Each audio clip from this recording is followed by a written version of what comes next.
If we don't act now on climate change, within 11 years, we will set off an irreversible chain reaction that will affect millions of lives. The future is at stake, for humans and for all life. So it should be clear that we need immediate and drastic action on climate change. But this has not been happening. If we want to stop climate change, we need people to be informed about the crisis and to be motivated to take action.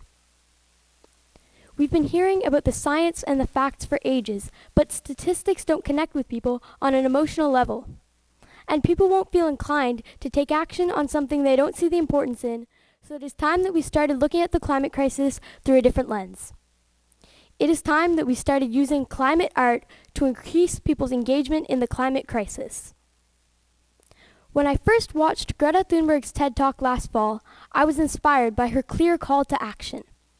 So I decided to join the global youth climate strike movement that she started, where millions of youth from all around the world are striking from school to raise their voices for a just and livable future.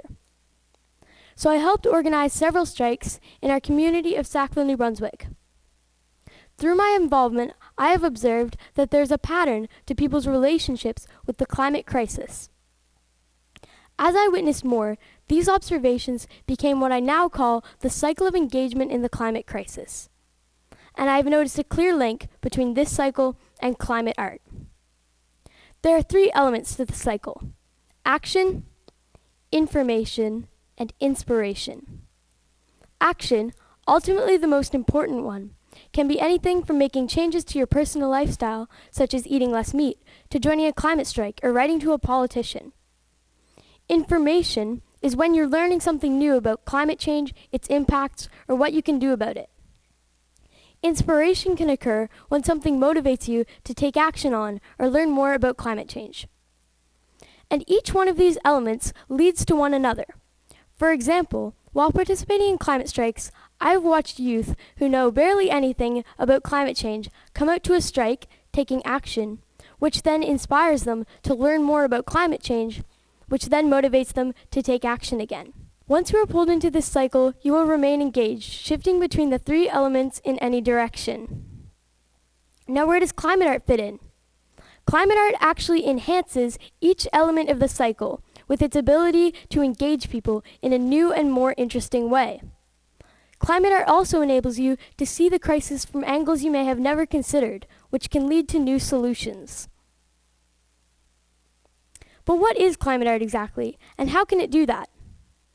Climate art can be created using any form of art, from painting to sculpting to photography to poetry.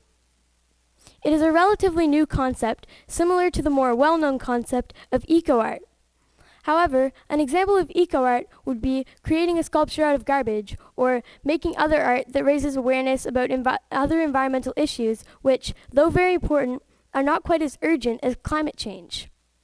So the difference is that climate art focuses specifically on the climate crisis and conveys the urgency of the need for action on climate change. Climate art pulls people into the cycle of engagement because not only does it engage the mind, but the heart as well. Another reason climate art is so effective in engaging people is because art evokes emotions. And when people are emotionally connected to something such as climate change, they will be far more likely to take action. Historically, emotions have been influential in getting people to take environmental action. For example, the fear and grief that was evoked from reading Rachel Carson's Silent Spring ultimately led to the ban of DDT. So, art with emotion further enhances each element of the cycle. And an outcome of this enhancement is that it will lead to more action. And action is what we need. I've always loved writing, and last fall I wrote an environmental poetry slam.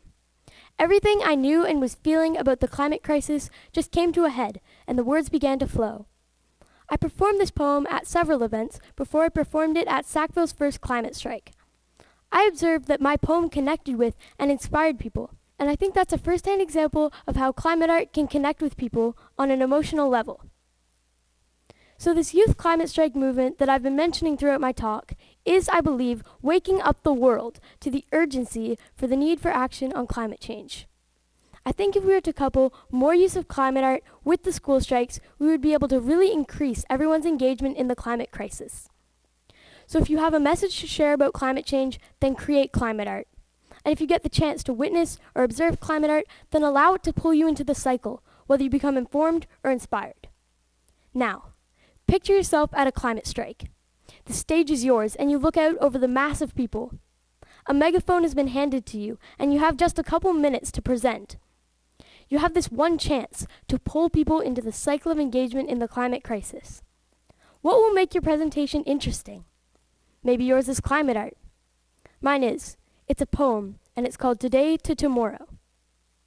When you think of the earth, you think of death and destruction. When you think of the earth, you think of hate and corruption. You don't think about the time, the love, and the care that Mother Earth has taken to create this earth we share. Start to think of the earth as the only place and space that can support life, the one thing that can bring joy, love, sorrow, and inspiration in just one creation. I think that in itself is an inspiration to save, protect, resurrect, and restore all that we've destroyed and even more. How do humans have the right to tear this earth to pieces? Our plan is not a page without any creases. We have so many stories, both bad and good, but the worst one, this one, I think we should change, and I think we can, but not with one man. We need a powerful change, a revolution. Yes, I believe that is the solution, so come on and help. Everyone plays their part. Now is the time that we have to start, so go home and learn. Learn what you can do. There are so many things, just trust me, it's true. Even if you perform one small act globally, it has a huge impact. So keep that thought in your mind, then you'll find you'll be more inclined to take a moment from your life. Use it like a knife, and together we'll cut our way through today to tomorrow, where if we make a change, our world won't be strange. Instead, it'll be filled with light and delight, no suffering of any kind, human, animal, or plant. So don't you dare tell me you think that you can't, because if you listen to my rant, you'll know there's hope. So pull back hard on the rope, pull humanity, sanity, the planet, and life back from the edge of the cliff. And maybe, just maybe, we'll have the chance to make it to tomorrow without any sorrow. Thank you.